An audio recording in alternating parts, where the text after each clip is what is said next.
maning. Rusuh tukang pendam cilik pancen. Nggih naring kene kon pada rame-rame ning pada manut karo protokol kesehatan. Ya. Jaga jarak, cuci tangan, terus nganggo masker. Ning nyone nganggo masker ketutup. Sabar tadi amel. Istirahat dhisik. Jadi nuwun sewu kudu buka. Istirahat dhisik. Kesel. Ah. Wis, istirahat. Ikem dinggoni kowe jere. Karo ngaso niki, Mbah. Niki matur nembah nuwun kali panjenengan beliau saking kecamatan nggih. Tumut wonten mriki ndelengaken mbok nganti ana sing ora bener. Nek sing ora bener langsung didenda nganggo karpe mawih. Langsung yo silir-silir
Spirit lancar cara mati banget kiri kemana kiri larut dalam memang tuh sama ya.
Mencorong kadi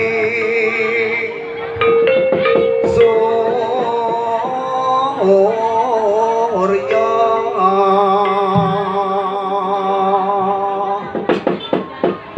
jos langsung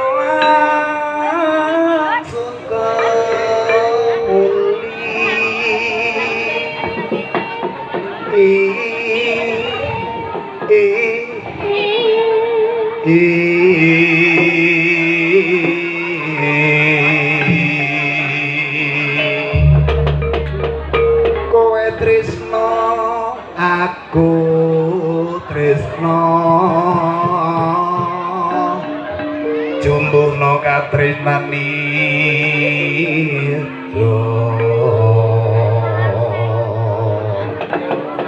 Gus manuto wong ayu sun lela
paringi pangertosan nggih matur nambah nuwun Mbah nggih kon medang niki wayah mangke